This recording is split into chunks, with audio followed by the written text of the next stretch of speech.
Samuel Hartwell had lived alone in his mountain cabin for 3 winters, convinced that solitude was preferable to the disappointment that seemed to follow human connection. At 35, Samuel had retreated to the Colorado wilderness after his business partnership had collapsed in betrayal, and his fiancée had left him for his former best friend. The isolation suited him, or so he told himself, as he worked his small timber operation and maintained the careful routines that kept him fed and sheltered through the harsh mountain seasons. But as winter approached again, Samuel found himself facing a practical problem. That his pride had prevented him from acknowledging his injured shoulder, damaged in a logging accident the previous spring, made many daily tasks increasingly difficult. Cooking, cleaning, and managing his household had become painful struggles that he could no longer ignore. After weeks of deliberation, Samuel had finally swallowed his pride and contacted the employment agency in the valley town below. He needed domestic help for the winter months, someone to cook and manage his household until spring returned and he could resume full independence. The arrangement was purely transactional. Samuel told himself he would pay fair wages for necessary services, nothing more. The agency had assured him they would send someone suitable for the demanding conditions of mountain living. What Samuel had not expected was the woman who appeared at his door on a snowy December morning. She was perhaps 26, with dark hair partly covered by a worn shawl and intelligent brown eyes that seemed to take in everything about his rustic cabin with quick assessment. Most surprising was her obviously pregnant condition, which the agency had failed to mention. "I'm Elena Reyes," she said simply, her voice carrying a slight accent that suggested Spanish heritage. "The agency sent me to help with your household needs." Samuel stared at her in confusion, taking in her heavy winter coat that could not quite hide her advanced pregnancy. "Ma'am, I think there has been some mistake. I requested domestic help. Not I'm quite capable of cooking and cleaning, Mr. Hartwell," Elena interrupted with quiet dignity. "My condition does not prevent me from working." Samuel struggled to find appropriate words. "You are clearly expecting a child. This is wilderness, living miles from the nearest doctor. The conditions here are harsh, especially in winter." Elena's expression remained steady. "I am aware of the challenges, sir, and I am in need of employment that includes room and board. My husband died 4 months ago, leaving me with few options." The simple statement hit Samuel unexpectedly. Here was someone whose circumstances were even more precarious than his own had ever been. "The baby is due in early spring," Elena continued. "I'm healthy and strong, and I have experience managing households. I promise you will find my work satisfactory." Samuel found himself studying this woman, who spoke of her difficult circumstances without self-pity or dramatic appeal.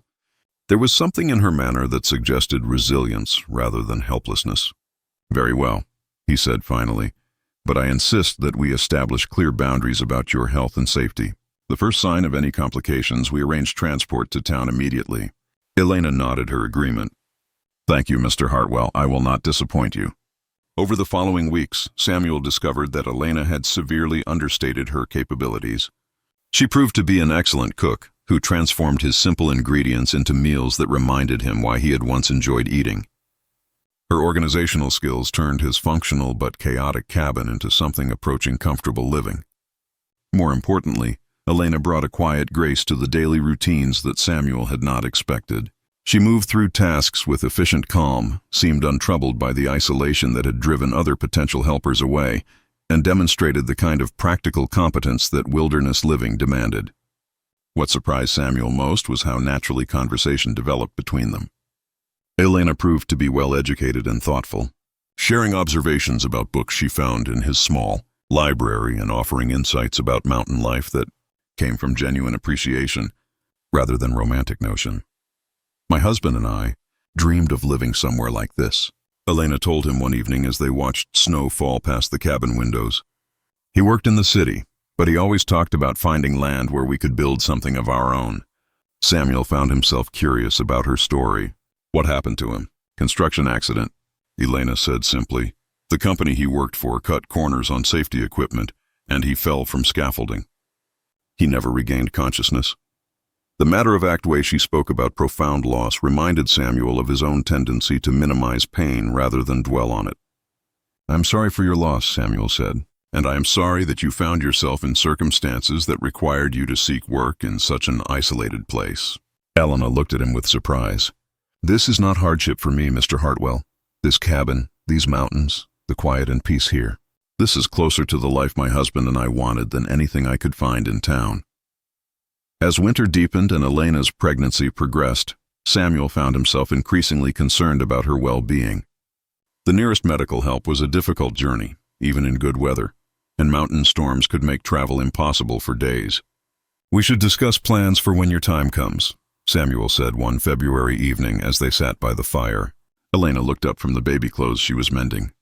"I have given this much thought," she replied. "I have attended births before, and I understand what to expect. If the weather is clear, perhaps we can arrange transport to town. But if not, women have been having babies without doctors for thousands of years." Samuel felt his chest tighten with worry. "Elena, I am not qualified to assist with childbirth. If something goes wrong, then we will handle whatever comes with the same practical approach we have used for everything else this winter," Elena said calmly.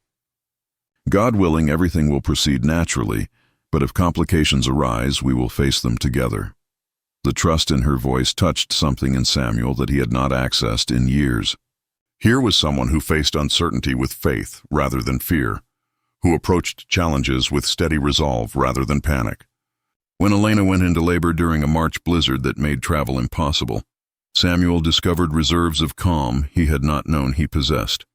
Following Elena's clear instructions and drawing on basic first aid knowledge from his logging days, he helped bring her daughter safely into the world as he placed the healthy baby in Elena's arms.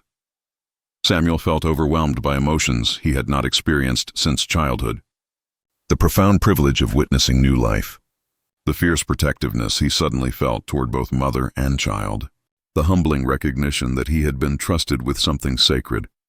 "She is beautiful," Samuel said quietly, studying the tiny face that seemed impossibly perfect. Elena smiled with exhaustion and joy. "I would like to name her Grace," she said. "If that meets with your approval," Samuel felt tears gather in his eyes. Grace is a perfect name. As spring arrived and the mountain paths became passable again, Samuel faced a decision he had been avoiding. Elena's employment arrangement had been temporary, intended only for the winter months. Now, with baby Grace healthy and Elena recovered from childbirth, practical considerations demanded that he address their future. Elena made the conversation easier by raising the subject herself. "Mr. Her heart." "Well," she said one morning as they watched Grace sleep in the improvised cradle Samuel had built, "I know our arrangement was temporary. I am grateful for everything you have provided, and I am prepared to make other arrangements now that travel is possible." Samuel looked at this woman who had brought more than domestic help to his isolated life. She had brought warmth, wisdom, and the reminder that human connection could exist without betrayal or disappointment. "Elena," he said carefully, "I would like you to consider staying permanently, not as an employee, but as family. This cabin has become a home since you and Grace arrived, and I cannot imagine returning to the emptiness that existed before." Elena's eyes filled with tears. "Mr. Hartwell, I do not want you to feel obligated because of our circumstances." Samuel shook his head. "Elena, what I feel is not obligation. What I feel is love for you, for Grace, for the life we have built together this winter. You have taught me that Grace is not just your daughter's name, but a way of approaching life with trust and hope despite difficulty." They married that summer in a simple ceremony attended by the few neighbors scattered throughout the mountain valleys. Samuel officially adopted Grace, and together they built the life that Elena's first husband had dreamed of but never lived to see years later. When Grace was old enough to understand, Elena would tell her daughter about the winter when two people with wounded hearts had found healing in each other's company. Sometimes Elena would say, "The most beautiful families are the ones that form not from romance or passion, but from two people choosing to face life's challenges together with grace and determination." And sometimes, if we are very fortunate, those partnerships teach us that love comes in many forms, but the strongest foundation is always mutual respect, shared values, and the daily choice to care for each other through whatever seasons life may bring.